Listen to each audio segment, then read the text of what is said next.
What happens when one of Hollywood's most respected voices meets one of television's most controversial hosts, and the conversation takes a turn nobody saw coming? Today we're diving into the explosive encounter between Morgan Freeman and Joy Behar on The View that ended with security being called and Freeman walking off set. This is a story about respect, professionalism, and what happens when both collide with ego and agenda. Before we get started, make sure to hit that subscribe button and let me know in the comments what you think really went down here. The morning started like any other at the View Studios in New York. Morgan Freeman had arrived early for what was supposed to be a routine promotional appearance for his latest documentary about American history. The legendary actor, known for his measured words and dignified presence, sat quietly in the green room, reviewing his talking points with his publicist. At 76 years old, Freeman had done thousands of interviews, but something about this particular booking had made his team nervous. Joy Behar, meanwhile, was in her element. As one of the longest-serving hosts on The View, she had built her reputation on being unfiltered, confrontational, and willing to tackle any guest on any topic. Her producers had briefed her on Freeman's documentary, but Joy had other plans. She had been following some recent controversies surrounding Freeman and saw an opportunity to make headlines. The show began normally enough, with the usual banter between the hosts. When Freeman was introduced, the audience gave him a warm reception. He walked out with his characteristic calm confidence, took his seat next to Joy, and exchanged pleasantries with all the hosts. The first few minutes went smoothly as they discussed his documentary project, with Freeman speaking eloquently about American history and the importance of understanding our past. But Joy had been waiting for her moment. As the conversation naturally wound down from the documentary topic, she leaned forward with that familiar gleam in her eye that regular viewers knew meant trouble was coming. "Morgan, I have to ask you about something else," Joy said, cutting off Whoopi Goldberg, who was about to ask another documentary-related question. "There have been some allegations made against you in recent years, and I think our viewers deserve to hear your response directly." Freeman's expression didn't change, but those who knew him well could see the slight tightening around his eyes. His publicist, watching from backstage, felt her stomach drop. This was exactly what they had hoped to avoid. "Joy, I thought we were here to discuss the documentary," Freeman replied calmly, his famous voice carrying just a hint of warning. "That's what was agreed upon with your producers." Joy smiled, but it wasn't warm.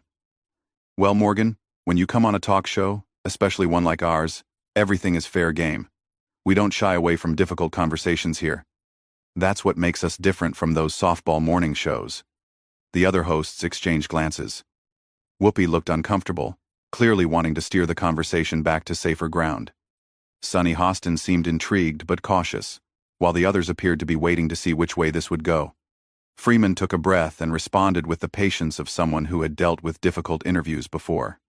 "I understand that, Joy, but I came here in good faith to discuss a project I'm passionate about. If you want to have a different conversation, perhaps we should have scheduled a different kind of interview."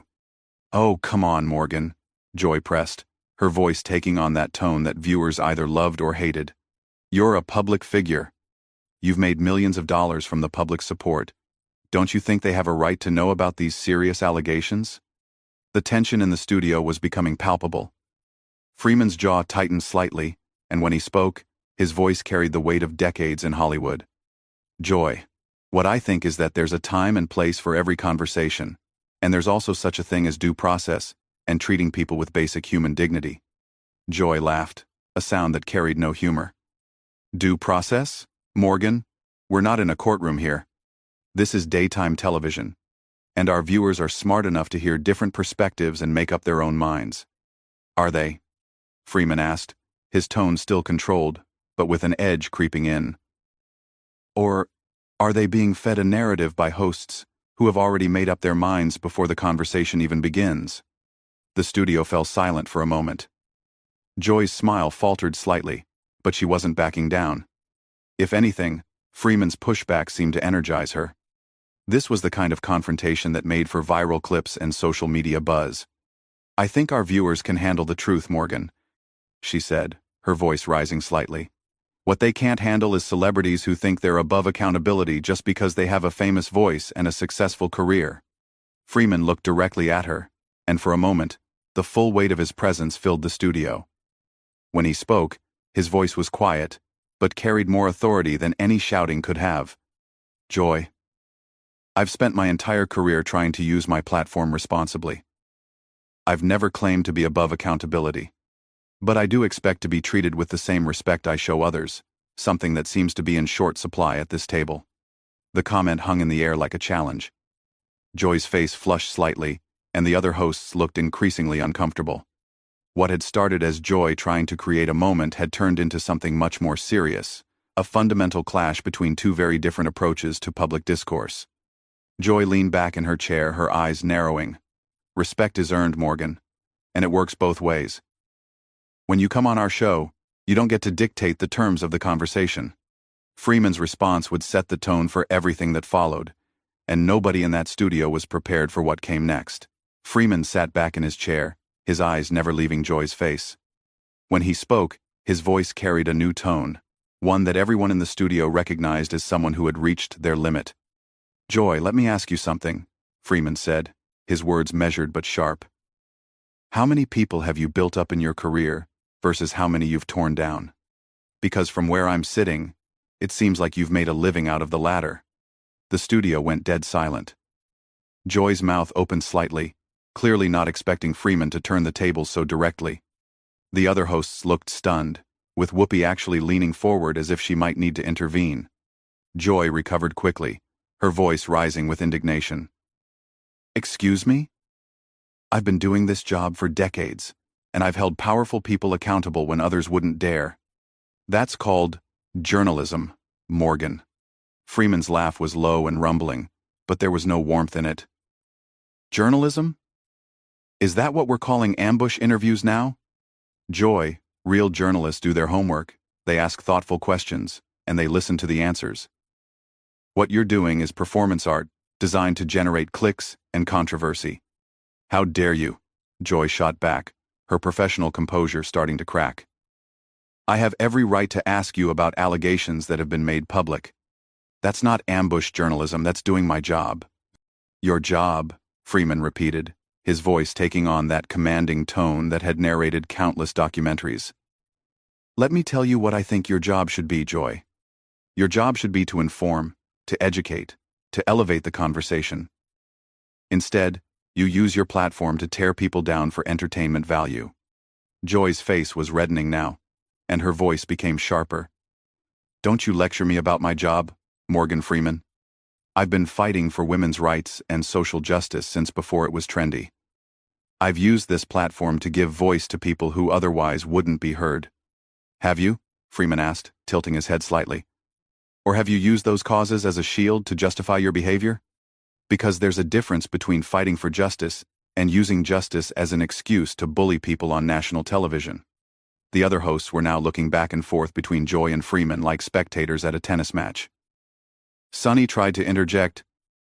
Maybe we should all take a breath here and... No. Joy cut her off sharply, her eyes still locked on Freeman. I want to hear this. Please, Morgan. Tell me more about how I'm a bully. This from a man who has had multiple women come forward with stories about inappropriate behavior. Freeman's expression hardened. Joy, those allegations were investigated, and I addressed them publicly at the time. But even if they hadn't been, even if I were the worst person in the world, it wouldn't change the fact that your approach to this conversation has been unprofessional from the start. Unprofessional? Joy's voice cracked with disbelief. You're calling me unprofessional? You're the one who came here expecting some kind of puff-piece interview and then got upset when I asked real questions. Freeman leaned forward slightly, his presence somehow filling more space in the studio. Joy. I've done real interviews with real journalists who ask tough questions. The difference is they did it with respect, with preparation, and with the understanding that their job is to seek truth, not to create drama. So now I'm not a real journalist? Joy's voice was getting higher, and the other hosts were looking increasingly alarmed. I'm saying that real journalists don't ambush their guests, Freeman replied evenly. They don't make assumptions and then demand that their guests defend themselves against those assumptions. Real journalists listen. Joy slammed her hand on the table, causing her coffee cup to rattle. I am listening. I'm listening to the women who came forward. I'm listening to the people who don't have platforms as big as yours to tell their stories. Freeman's voice remained calm, which seemed to infuriate Joy even more. Are you listening to them, Joy, or are you using them? Because there's a difference between giving people a voice and using their pain as a weapon to attack someone you've already decided is guilty. I haven't decided anything, Joy protested. I'm asking questions that need to be asked. No, you're not, Freeman said, his tone becoming more forceful. You're making statements disguised as questions. You've already made up your mind about me, about this situation, probably before I even walked through that door. This isn't an interview, Joy. This is a trial where you've appointed yourself judge, jury, and executioner. Joy stood up abruptly, her chair rolling backward. That is completely unfair, and you know it. I have every right to ask these questions, and frankly, your refusal to answer them says more about you than any answer could. Freeman also stood, his full height and presence now dominating the space.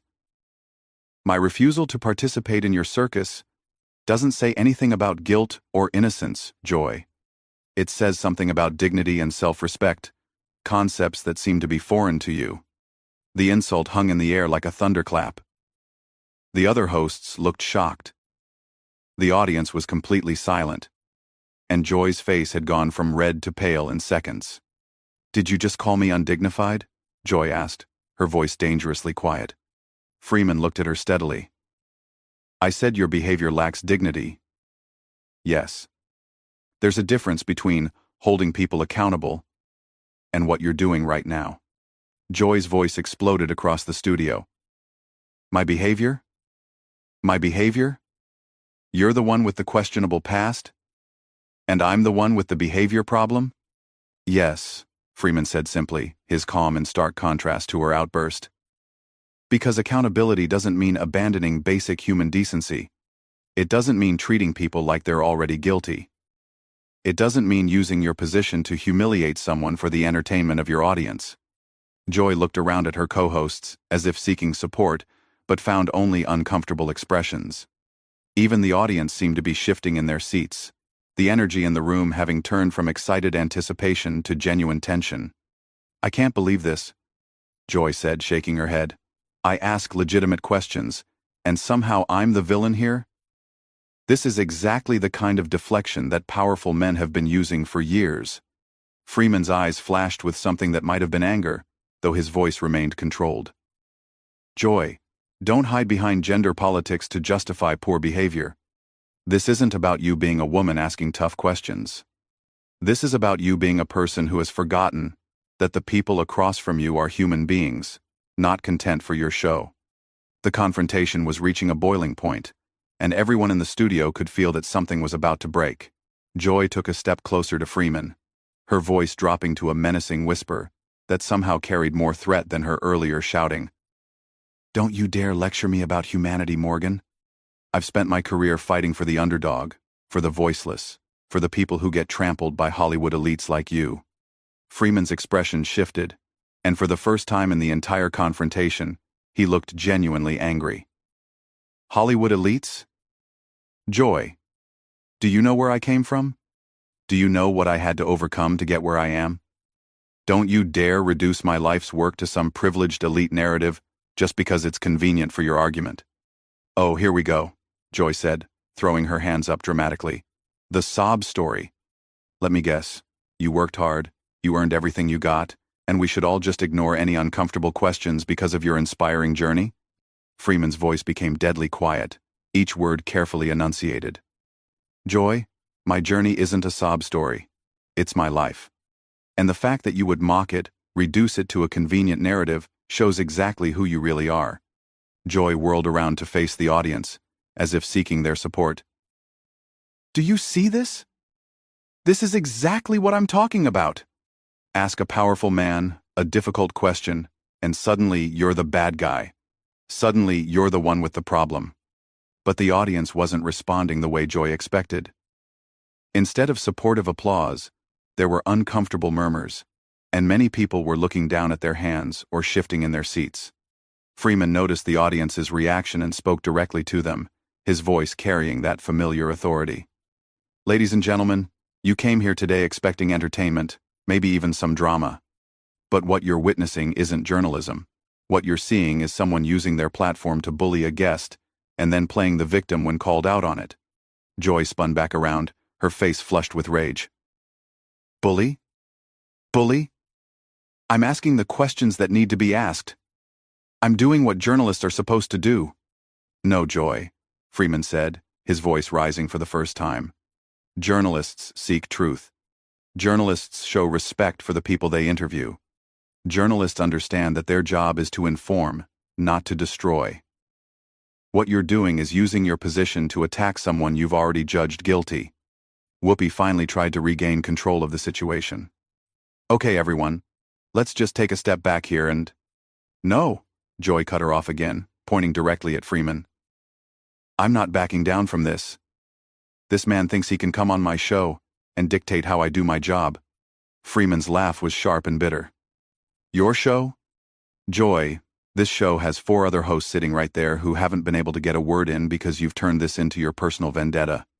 This isn't journalism. This isn't even entertainment.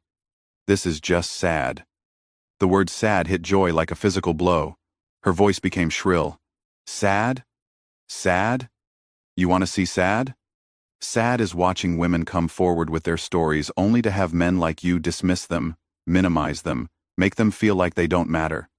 Freeman's composure finally cracked completely. Joy, those women do matter. Every person's story matters. But that doesn't give you the right to use their pain as a weapon. That doesn't give you the right to assume guilt. That doesn't give you the right to abandon every principle of fairness and decency.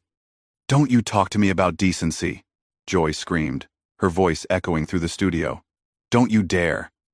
Freeman stood perfectly still for a moment, looking at Joy with an expression that was part pity, part disgust. When he spoke, his voice was quiet again, but it carried more power than all of Joy's shouting. Joy, I've tried to have a respectful conversation with you. I've tried to explain why your approach is wrong. But you're not interested in conversation. You're not interested in truth. You're only interested in being right, even when you're wrong. Joy's voice cracked with emotion, though whether it was anger or something else was unclear. I am right. I am right to ask these questions. I am right to hold you accountable. End of. Freeman shook his head slowly. Joy, accountability, and assassination are 2 different things. And what you've done here today is character assassination, pure and simple. Character assassination? Joy's voice reached a new pitch.